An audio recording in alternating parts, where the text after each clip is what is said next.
जय श्री हरि दोस्तों। प्रभु के सेवक की अपनी कोई इच्छा नहीं होती।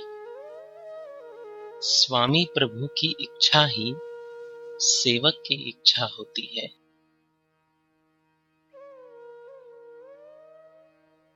बार बार जब हम प्रभु की कथा का श्रवण करते हैं तो कथा के शब्द हमारे भीतर छिपे विकारों के खिलाफ एक क्रांति कर देते हैं।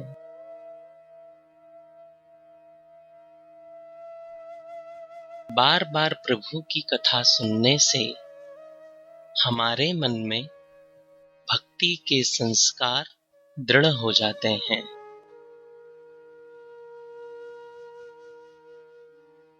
संसार की बातें सुनने से मन संसार का हो जाता है और प्रभु की बातें सुनने से मन प्रभु का हो जाता है।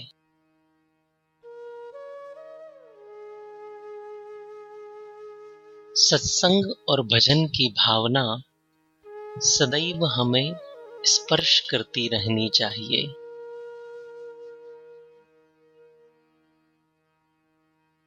मन सत्संग का रस लेने लगेगा तो संसार का रस भूल जाएगा।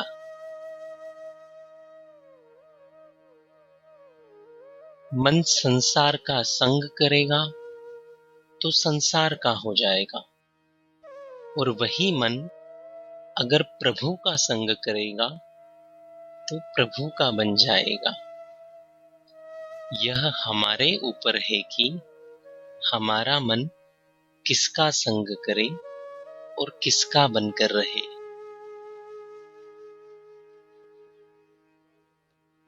भक्ति हमें भीतर से स्वस्थ कर देती है।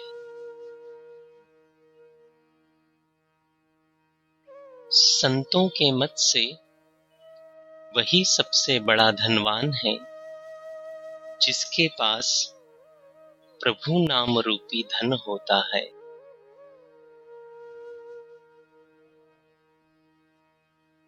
जन्मों से हमारे भीतर हमने जो संसार इकट्ठा कर लिया है, भक्ति के द्वारा हम उसका विसर्जन करते हैं।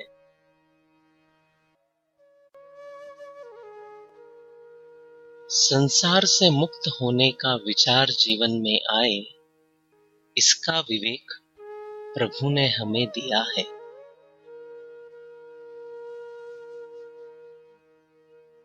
संसार अधिक से अधिक हमें संसार के अतिरिक्त कुछ नहीं दे सकता, पर भक्ति हमें प्रभु की गोद में पहुंचा देती है।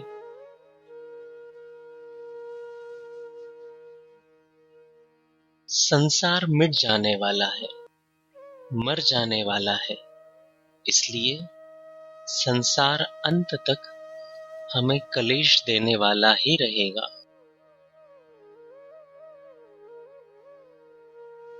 जीव संसार से जाने के लिए आता है, पर वह यहाँ बसने का इंतजाम करने लगता है। यही चूक हो जाती है।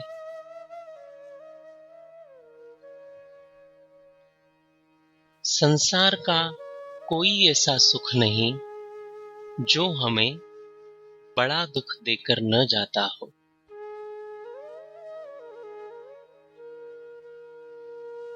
सत्संग एक तरफ संसार के अभाव से हमारा परिचय कराता है और दूसरी तरफ भक्ति की पूर्णता से भी हमारा परिचय कराता है।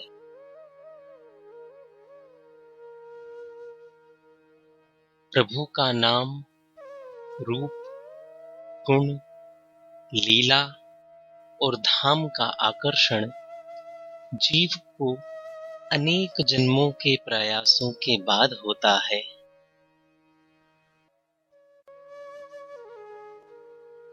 भक्ति का स्वांग करना दूसरी बात है, पर सच्ची भक्ति करना एक अलग ही उपलब्धि है।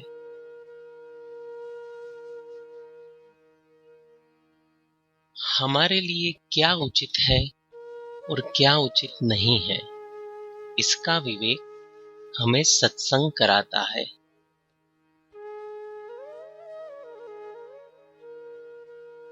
हमारे हित और अहित का बोध हमें सत्संग कराता है।